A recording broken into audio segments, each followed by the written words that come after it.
दोस्तों good morning. मैं निहार Saini, chemistry की ऑनलाइन क्लासेज में आपका स्वागत है।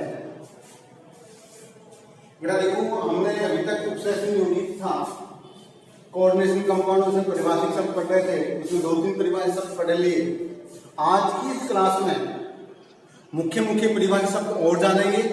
उसके बाद में हम आगे इसका हम कहेंगे कि क्लियर लिंगेंट क्या होता है, समन्वय बहुफलक क्या होता है, होमोलैप्टिक और हेटेरोलैप्टिक संकुल क्या होते हैं, इन सब के बारे में आज बात करेंगे। आज की क्लास में जो पहला परिभाषिक शब्द की चर्चा करेंगे वो हम लिखेंगे लिगैंड। बेटा पहला शब्द कौन सा है? लिगैंड। आज की जो क्लास है इसमें पहला परिभाषिक शब्द है जिसका नाम है लिगैंड। ठीक है, लिगैंड किसे कहते हैं? आपसे कोई पूछा जाए लिगैंड किसे कहते हैं, लिगैंड की परिभाषा बताइए, तो आप क्या कहोगे? लिगैंड की परिभाषा में ये कहना क्या उपसहसंयोजी या संकुल बोल देना, उपसहसंयोजी यौगिकों में या संकुल यौगिकों में बोल देना है, उपसहसंयोजी यौगिकों में उपस्थित यौगिकों में उपस्थित संकुल यौगिकों में उपस्थित वे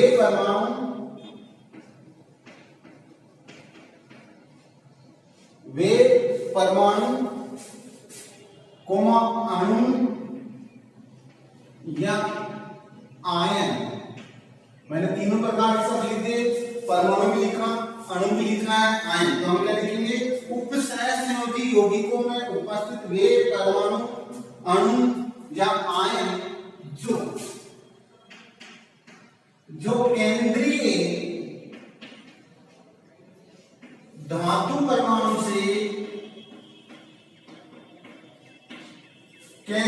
धातु परमाणु से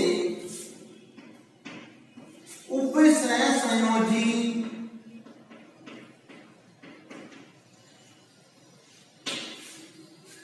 बंध द्वारा जुड़ा होना है, उपसहसंयोजी बंध द्वारा जुड़ा होता है, अर्थात या ऐसा कह दो लिगेंड कहते हैं, जुड़ा होता है, उसे लिगेंड कहते हैं।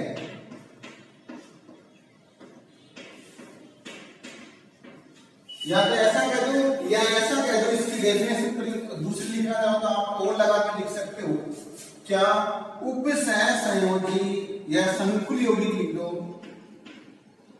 संकुल यौगिकों में उपस्थित वे परमाणु अणु या आयन जो केंद्रीय धातु परमाणु को इलेक्ट्रॉन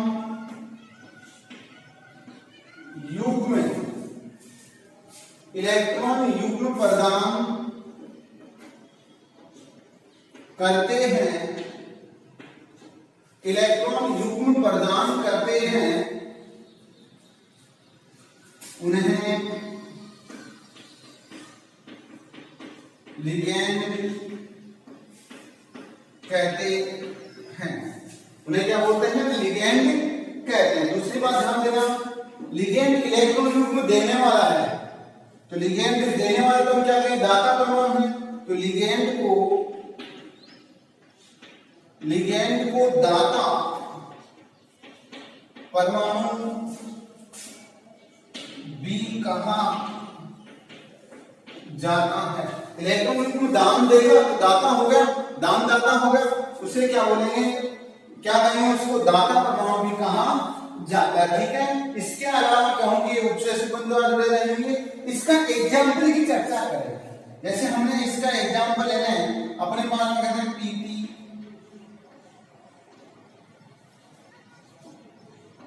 NH3 के 6 CH2, ये अपने पास है।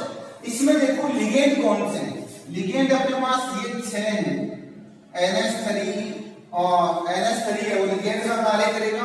NH3 में क्या होता है, जैसे नाइट्रोजन है, NH3 की स्ट्रक्चर ये होती है, नाइट्रोजन एक लॉन्ग पेयर होता है, ये लॉन्ग पेयर क्या करता है, केंद्रीय धातु परमाणु को दान दे देता है, दान देकर कौन सा बंध बना लेता है, उस सहसंयोजी बंध बना लेता है। कौन सा बन जाएगा, कौन, इसका नाम क्या रखेंगे हम, उप सहसंयोजी बंध बना लेता है, जिसको बोलते हैं कोऑर्डिनेशन बॉन्ड कहा जाता है। ठीक है, ये परिभाषा किसकी होगी, लिगेंड की परिभाषा होगी बेटा। आपको दोबारा देख ले, लिगेंड की परिभाषा दोबारा ध्यान दे लें, क्या लिखोगे, उप सहसंयोजी यौगिकों में उपस्थित वे परमाणु, अणु या आयन जो केंद्रीय धातु परमाणु से उप सहसंयोजी बंध द्वारा जुड़ा होता है या जुड़े होते हैं, लिगेंड कहलाते हैं। इसकी दूसरी परिभाषा, संकुल यौगिकों में उपस्थित वे परमाणु, संकुल यौगिकों में उपस्थित वे परमाणु, अणु या आयन, वे परमाणु, अणु या आयन जो केंद्रीय धातु परमाणु को, किसको, केंद्रीय धातु परमाणु को इलेक्ट्रॉन युग्म में, केंद्रीय धातु परमाणु को इलेक्ट्रॉन युग्म प्रदान करते हैं, उन्हें लिगेंड कहा जाता है। क्या कहता है, लिगेंड कहा जाता है। लिगेंड को दाता परमाणु भी कहते हैं। लिगेंड के अपने आप में दाता है, क्योंकि इलेक्ट्रॉन युग्म प्रदान करने का कार्य कर रहा है। ठीक है, और याद रहे लिगेंड और केंद्रीय धातु परमाणु के बीच में बनने वाले बंध का नाम क्या रखा हमने, सहसंयोजी बंध नाम रखा है। ठीक है, अब अपने से कोई बात करें, लिगेंड कितने प्रकार के होते हैं, लिगेंड का वर्गीकरण जानने का।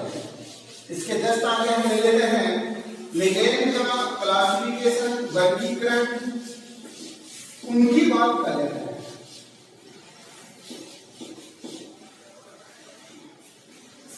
हमारे पास है अगला बिंदु है लिगेंड का वर्गीकरण। लिगेंड है, इसमें हम क्या पढ़ेंगे, इसका वर्गीकरण पढ़ेंगे। हम लिखेंगे लिगेंड का वर्गीकरण, ये आज का बिंदु अपना है। वर्गीकरण में हम इसको 2-3 प्रकार से पढ़ेंगे। पहला वर्गीकरण हम पढ़ेंगे, ए लगाकर हम लिखेंगे दाता परमाणु की संख्या के आधार पर, दाता परमाणु की संख्या के आधार पर, किसके आधार पर बेटा, किसके आधार पर, दाता परमाणु की संख्या के आधार पर, यानी दाता देने वाले परमाणु कितने, 1 है, 2 है, 3 है या 4 है, उसके आधार पर हम वर्गीकरण करेंगे। तो कहने का मतलब हो गया दाता परमाणु की संख्या के आधार पर हम वर्गीकरण करेंगे। ठीक है, तो देखो दाता परमाणु संख्या के आधार पर इसको 6 भागों में डिवाइड करेंगे। वैसे देखा जाए तो इसको हम मुख्य रूप से 3 भागों में डिवाइड करते हैं, एक दंतुक, द्विदंतुक और बहुदंतुक। और हम कहें कि बहुदंतुक है, उसको हम फिर त्रिदंतुक, टेट्रादंतुक, पेंटादंतुक, हेक्सादंतुक उसमें डिवाइडेशन कर लेते। तो मेरे कहने का मतलब है दाता परमाणु की संख्या के आधार पर लिगेंडों को मुख्य रूप से 3 भागों में बांटा गया है। 3 भागों में बांटा गया है।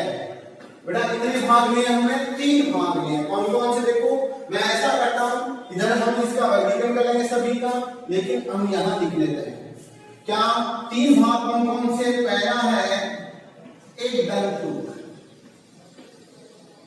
जिसको मोनोदंतुक बोलेंगे, मोनोडेंटेट बोलेंगे। पहला का नाम है एक दंतुक लिगेंड, जिसको मोनोडेंटेट बोलेंगे, तो ये तो है एक दंतुक। दूसरा हम पढ़ेंगे द्विदंतुक, इसको बोलेंगे बाइडेंटेट या द्विदंतुक। और इसके बाद में हम पढ़ेंगे बहुतंतु।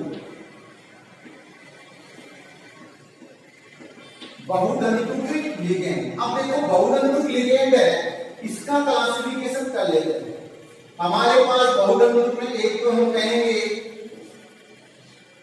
त्रिदंतुक, बोले त्रिदंतुक, एक हम कहेंगे टेट्रादंतुक, एक कहेंगे पेंटादंतुक और एक हम कहेंगे हेक्सा दंतुक। देखो हमने क्या कहा, जो अपने पास दाता परमाणु है, दाता परमाणु की संख्या के आधार पर लिगेंड है, उनको हमने 3 भागों में बांटा है। कितने भागों में बांटा है? 3 भागों में बांटा है। कौन कौन से बेटा ध्यान देना। पहला एक दंतुक लिगेंड, कौन सा है? एक दंतुक लिगेंड, दूसरा द्विदंतुक लिगेंड और तीसरा बहुदंतुक लिगेंड। पहला कौन सा है? एक दंतुक लिगेंड, दूसरा द्विदंतुक लिगेंड और तीसरा बहुदंतुक लिगेंड। अब देखो बहुदंतुक लिगेंड है, इसको हम कहेंगे त्रिदंतुक लिगेंड। एक तो इसको हम डिवाइडेशन और करेंगे तो क्या कहेंगे? त्रिदंतुक लिगेंड, टेट्रादंतुक लिगेंड, पेंटादंतुक लिगेंड और हेक्सादंतुक लिगेंड। इसको भी हम 4 भागों में बांट रखा है। अब एक एक का वर्णन करते हैं, एक एक का अध्ययन करते हैं। पहला ए लगाते हैं, पहला मॉडल एक दंतुक लिगेंड, एक दंतुक लिगेंड। देखो एक दंतुक लिगेंड की डेफिनेशन बेटा क्या होगी? एक का मतलब क्या होता है? एक, यानी ऐसे लिगेंड, इस प्रकार के लिगेंड या ऐसे लिगेंड जिसमें दाता परमाणु केवल एक होता हो, यानी इलेक्ट्रॉन न्यूट्रॉन प्रदान करने वाला परमाणु केवल कितना रहे? एक रहे। एक परमाणु ही केवल क्या करें? इलेक्ट्रॉन देने का कार्य करें। तो इसकी परिभाषा क्या होगी? वे लिगेंड जिनमें दाता परमाणु एक ही पाया जाता है, क्या कहलाते हैं? मोनोदंतुक या मैं कहूंगी एक दंतुक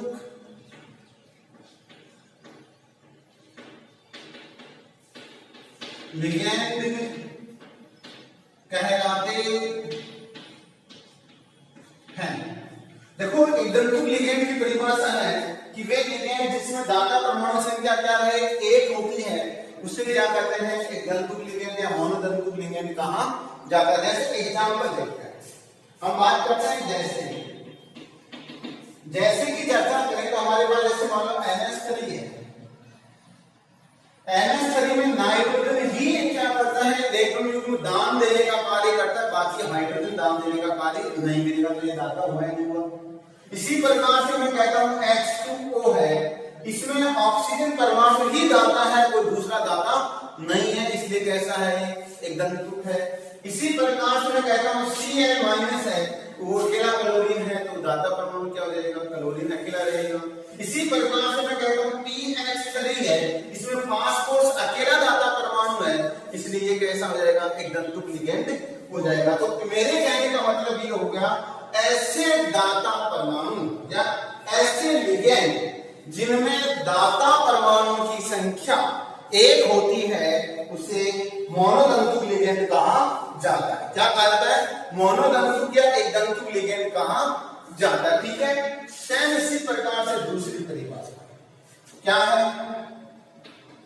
द्विदंतुक लिगेंड। देखो नाम से पता चल रहा है, द्वि का मतलब है 2, तो आप क्या लिखोगे? जहां एक लिखा वहां पर क्या लिखोगे? 2। क्या लिखेंगे? वे लिगेंड जिनमें 2 दाता परमाणु पाए जाते हों,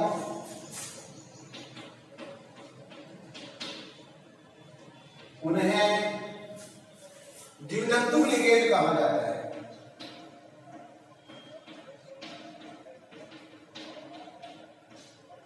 द्विदंतुक लिगेंड कहा जाता है, यानी ऐसे लिगेंड जिनमें दाता परमाणु की संख्या 2 होती है, जिसमें दाता परमाणु की संख्या कितनी होती है? 2 होती है। ऐसे लिगेंड जिनमें दाता परमाणु की संख्या 2 होती है उसे द्वितंतुक लिगेंड कहा जाता है। क्या कहा जाता है? द्वितंतुक लिगेंड कहा जाता है। जैसे एग्जाम्पल की बात कर लेते हैं, जैसे मेरे पास है CH2NH2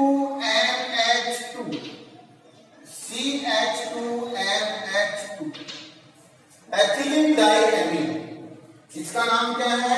एथिलीन डाइएमीन, और इसका प्रतीक हम EN लिखते हैं। EN के द्वारा इसको शो करते हैं, प्रदर्शित करते हैं। इसमें दाता परमाणु कितने हैं? 1 और 2। तो 2 हो गए तो कैसा हो गया? दाता हो गया, द्वितंतुक हो गया।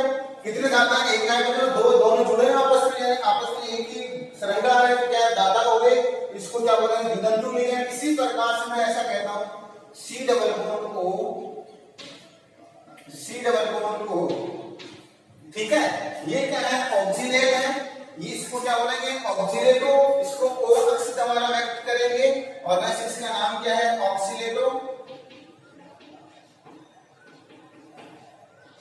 क्या नाम है? इसको ऑक्सीलेटो नाम है। इसका एथिलीन डाइएमीन है। इन दोनों में देखो, ध्यान देना, दाता परमाणु 1 और 2, 1 और 2, दोनों में कितने हैं? 2 दाता परमाणु है, इसलिए इनको किस कैटेगरी में रखा गया है? दाता परमाणु के आधार पर इसको 2 है, इसलिए इसको द्वितंतुक लिगेंड की कैटेगरी में रखा गया है। 2 हो गए। तीसरा बहुतंतुक लिगेंड, इसमें दाता परमाणु संख्या 2 से क्या होती हो? ज्यादा होती हो। यानी ऐसे लिगेंड जिसमें दाता परमाणु संख्या क्या रहे? 2 से ज्यादा, उसे क्या बोलेंगे? बहुतंतुक लिगेंड कहा जाता है। ठीक है। देखो अगली बात हम करते हैं, 3 नंबर हम पढ़ लेते हैं।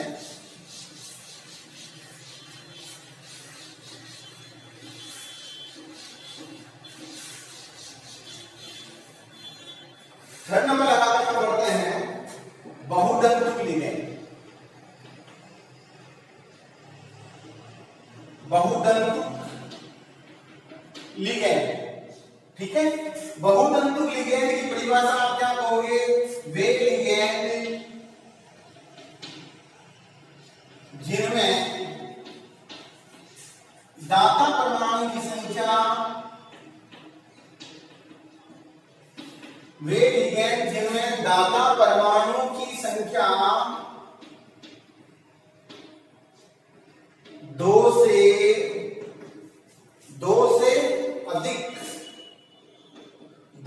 अधिक होती है, उन्हें बहुतंतुक लिगेंड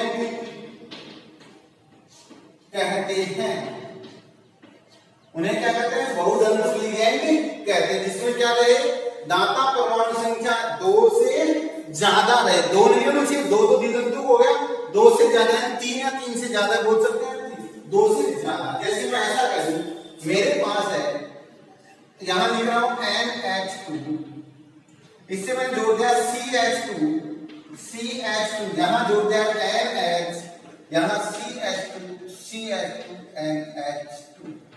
अब देखो इसका नाम क्या है? 2 तो क्या है? एथिलीन और ट्राइएमीन। तो ट्राइएमीन डाइएथिलीन बोल दो, या फिर हम कहेंगे डाइएथिलीन ट्राइएमीन। देखो इसका नाम हम लिखेंगे डाइएथिलीन ट्राइएमीन, ठीक है। ये इसका डाई का मतलब 2, ये 2 तो एथिलीन समूह है और 3 क्या है? ये। अब इसमें देखो दाता परमाणु कितने हैं? 1, 2 और 3। तो ये कैसा है? त्रिदंतुक लिगेंड का उदाहरण है। त्रिदंतुक लिगेंड का उदाहरण है, जिसमें दाता परमाणु संख्या कितनी है? 3 है। सेम इसी प्रकार से मैं ऐसा कह दूं, मेरे पास है NH2, CH2, NH, CH2, NH2, CH2, NH2। अब देखो इसमें दाता परमाणु 1, 2, 3, 4, तो कैसा है? टेट्रादंतुक है। टेट्रादंतुक है। कैसे पता चला टेट्रादंतुक का? क्योंकि इसमें दाता परमाणु क्या है? 4 है। ये कैसा? टेट्रादंतुक लिगेंड। इसका नाम देखो, एक दो तीन समूह आ गए, हम क्या लिखें, ट्राई एथिलीन टेट्रा एमीन। ये इसका क्या हो गया, नाम हो गया। ये कैसा हो गया, द्वितंतुक, और ये कैसा हो गया, टेट्रातंतुक हो गया। सेम इसी प्रकार से मैं ऐसा कह दूं CH2 यहां में N CH2C double bond O negative, CH2C double bond O negative, यहां मैं लिखता हूं N, यहां H लिख देता हूं, CH2C double bond O negative. अब देखो इसमें दाता परमाणु लेना, दाता परमाणु के आधार पर आप इसका नंबरिंग यानी नाम देना 1 2 3 4 और 5। कितने दाता परमाणु ना, 3 तो ऑक्सीजन दाता है, ये भी इलेक्ट्रॉन है, माइनस का इलेक्ट्रॉन ग्रुप में है, तो दे सकते हैं। 3 तो ये है, 2 नाइट्रोजन, 2 कितने, 5। ये कैसा है, पेंटा दंतुक, ठीक है। इसको हम बोलेंगे EDTA 3-। EDTA 3- है, एक होता है EDTA, उस पर कुछ नहीं आता, वो होता है हेक्सादंतुक लिगेंड, और ये कैसा है, पेंटादंतुक लिगेंड है। अब जैसे एक और बच गया, वो हम कहेंगे समान में ऐसा करता हूं CH2 और CH2, यहां मैं N कहता हूं और यहां पर भी N लगाता हूं, यहां लिखता हूं CH2 double bond O open negative, यहां CH2 double bond O open negative, यहां लिखता हूं CH2 double bond O open negative, और यहां लिखता हूं CH2 double bond O open negative. अब इसमें ध्यान देना, हमारे पास कितने हैं दाता परमाणु, 1 2 3 और 4, और यहां पर क्या है, 5 और 6। 6 तो क्या बोलेंगे, इसको हेक्सादंतुक बोलेंगे, हेक्सादंतुक। और इसको वैसे दर्शाएंगे केवल EDTA लिखेंगे, बेटा ध्यान देना, कई बार EDTA पूछ लेता है, EDTA का पूरा नाम बताओ, तो EDTA का पूरा नाम बता रहा हूं, यहां लिखेंगे EDTA का पूरा नाम यहां लिख रहा हूं। E का मतलब क्या है, एथिलीन, D का मतलब di, ethylene di amine, T का मतलब टेट्रा एसीटेट। अब देखो ध्यान देना, ethylene di amine tetra acetate, यहां देखो जरा, ethylene di amine 1 2 3 4 tetra acetate, tri acetate भी होता है, ट्राई इसमें है, इसका नाम भी क्या होगा, EDTA, लेकिन इसमें कितना होता है, 3- होता है, और इस पर कितना होता है, आवेश की बात करें तो क्या है, 4- होता है, याद रह जाएगा 4- यानी सीधा अगर पूछा जाए EDTA कोई आवेश नहीं तो उस कंडीशन में आपको ये नाम बनाना है, और अगर माइनस आवेश 3 लगा हुआ है, ठीक है, और अपने पास कहीं पूछ ले EDTA पर आवेश कितना होता है, 4 बोलेंगे, माइनस का 4, ठीक है। ये कैसा है, हेक्सादंतुक, ये कैसा पेंटादंतुक, ये कैसा टेट्रादंतुक, और ये कैसा है, त्रिदंतुक है, ठीक है। तो ये कैसा है, बहुदंतुक लिगेंडों के उदाहरण है, बेटा याद रह जाएंगे, ठीक है। आप स्क्रीनशॉट लेना तो ले सकते हो। इसके बाद में हम बेटा आगे बात करेंगे, ये तो किसके आधार पर हो गया, दाता परमाणु की संख्या के आधार पर लिगेंडों का वर्गीकरण हो गया। अब हम बात करेंगे आवेश के आधार पर, अगला बिंदु हम लेंगे आवेश के आधार पर लिगेंडों का वर्गीकरण। ये लिख लिया होगा, आपने स्क्रीनशॉट ले लिया होगा, आगे बात करते हैं।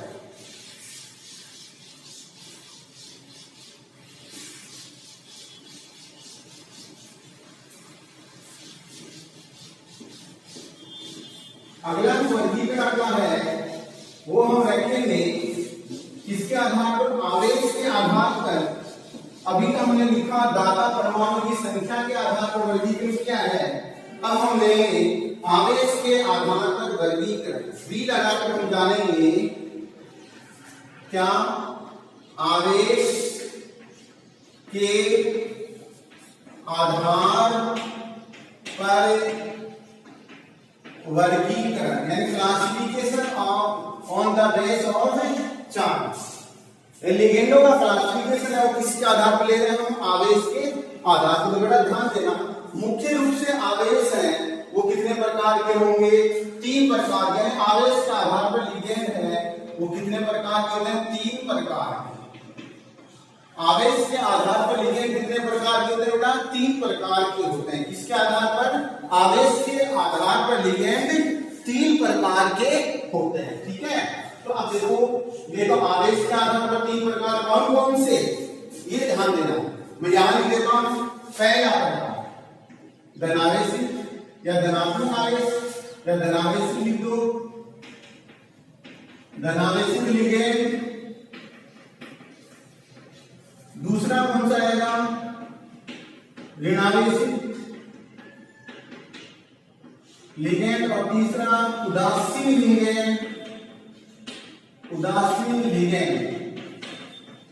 ये तीन प्रकार है, पहला धनात्मक या धनावेशित लिगेंड, दूसरा ऋणावेशित लिगेंड, और तीसरा अपने पास रहेगा उदासीन लिगेंड, ठीक है। अब अपने को बात ये करना है, एक एक के बारे में ध्यान देने का प्रयास करना है, वर्णन जानने का प्रयास करना है। पहला हम जानेंगे, एक नंबर लगाकर हम क्या है, धनावेशित लिगेंड, धनावेशित लिगेंड। धनावेशित लिगेंड की डेफिनेशन क्या है, ये अपने को जानना है। धनावेशित लिगेंड की परिभाषा क्या है, धनावेशित लिगेंड की क्या डेफिनेशन है, उसके बारे में ध्यान दें। तो सबसे पहले ध्यान देना कि वे लिगेंड जिन पर धनात्मक आवेश पाया जाता है, इसकी परिभाषा क्या होगी कि वे लिगेंड जिन पर धनात्मक आवेश पाया जाता है वो क्या कहलाते हैं, धनात्मक लिगेंड कहलाते हैं। इसकी परिभाषा आप कहोगे, वे लिगेंड जिन पर धनात्मक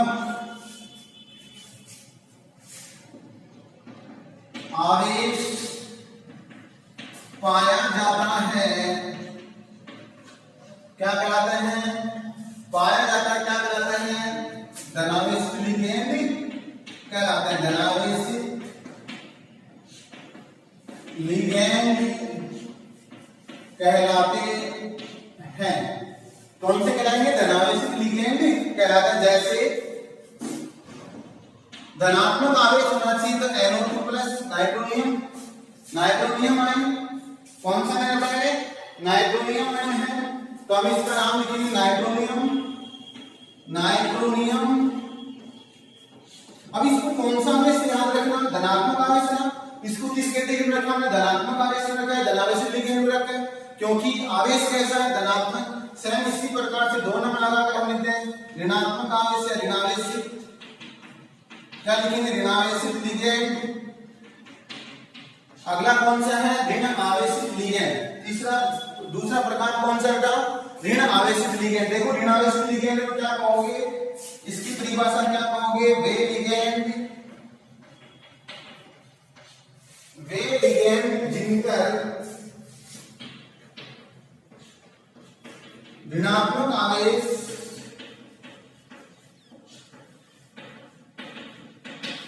ऋणात्मक आवेश पाया जाता है,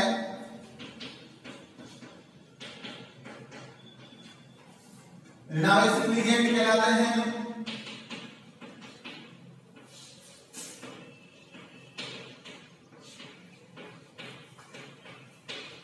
ऋणावेशित लिगेंड कहलाते हैं। जैसे ज्यादातर ध्यान देना, अधिकतर लिगेंडों पर ऋणात्मक आवेश होता है। जैसे हम कहेंगे, आप Cn- लिख दो, साइनो लिख दो, SO4 सल्फेटो लिख दो, ऑक्सीनेटो लिख दो, C2O4 ऑक्सीनेटो लिख दो, ग्लाइसिनेटो लिख दो। इसके अलावा ऐसा कर दो, हेलिडो लिख दो, क्लोरिडो लिख दो, ब्रोमिडो लिख दो। सारे जिन पर ऋणात्मक आवेश पाया जाता है वो सबके सब कैसे हैं बेटा, ऋणावेशित लिगेंड हैं। अब देखो अपने को क्या करना है, 3 नंबर पर हम लिखेंगे उदासीन लिगेंड। कौन सा, उदासीन लिगेंड। अब देखो इसकी परिभाषा अपने आप स्पष्ट हो रही है कि ऐसे लिगेंड जिन पर कोई आवेश नहीं पाया जाता है, यानी वे लिगेंड जिन पर कोई आवेश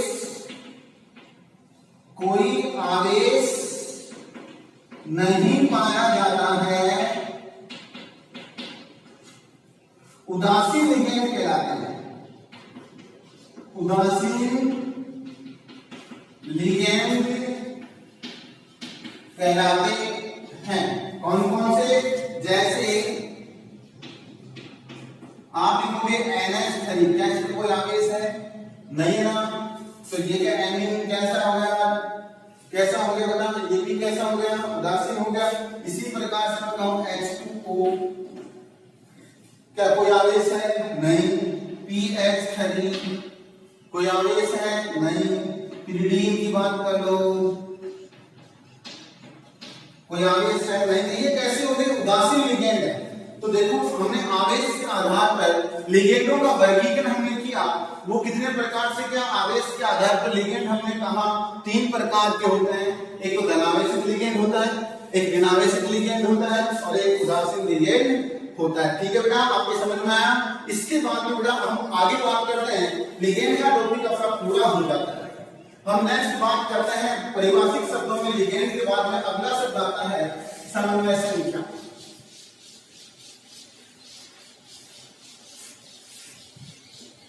अगला शब्द आता है कौन सा? समन्वय संख्या की बात करते हैं। ठीक है बेटा, अगला बिंदु अपना है समन्वय संख्या। हम यहां लिख रहे हैं समन्वय संख्या, इसको हम बोलेंगे कोऑर्डिनेशन नंबर।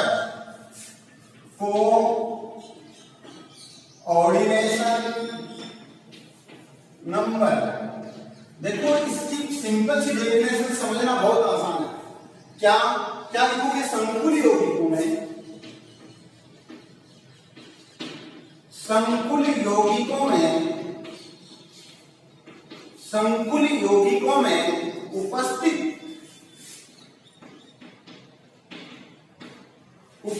संकुल यौगिकों में उपस्थित लिगेंडों की संख्या या संकुल यौगिकों में उपस्थित केंद्रीय परमाणु से जुड़े लिगेंडों की संख्या। उपस्थित केंद्रीय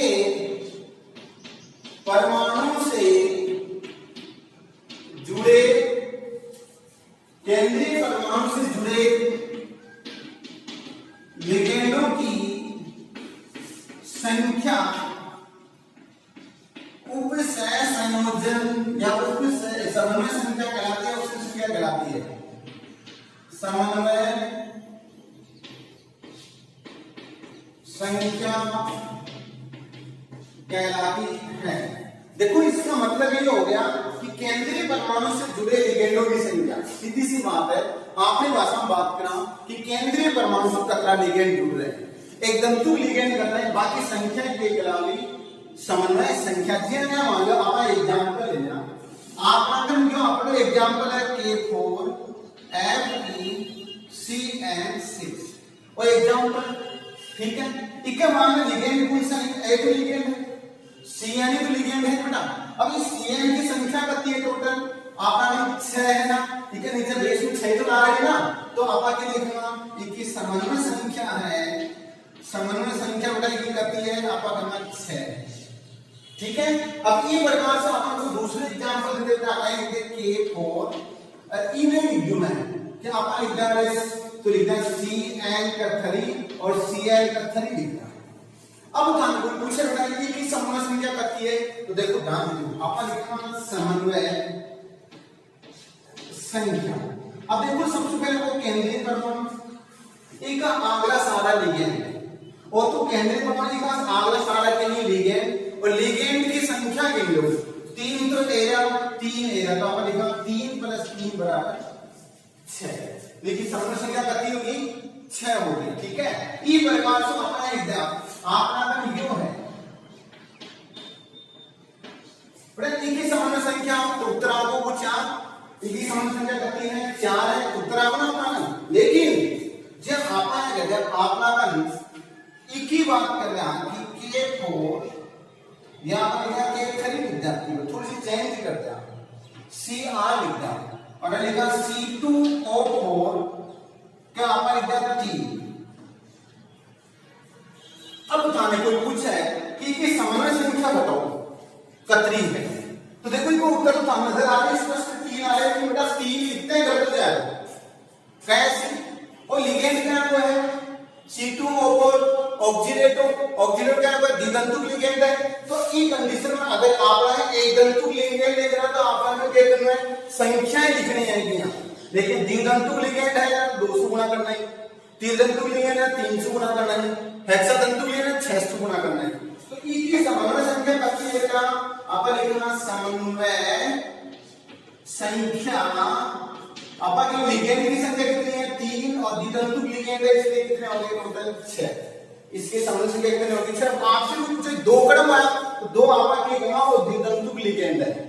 कहां पर बेटा द्वितंतुक लेने में दाता परमाणु कितना है 2 तो एक लिगेंड 2 बंध बनाना है टोटल कितना बनानी 6 बनानी ना तो बाद बंध की संख्या क्या है उपसंयोजन की संख्या कहला रहा है। ठीक है बेटा अब आ समीकरण की सारे आ गए आगे ना चलो ठीक है एक अगलो पाठ अगली क्लास में पढ़ेगा अगला वीडियो में पढ़ेगा या अगली क्लास में पढ़ेगा। ठीक है बेटा तब तक धन्यवाद।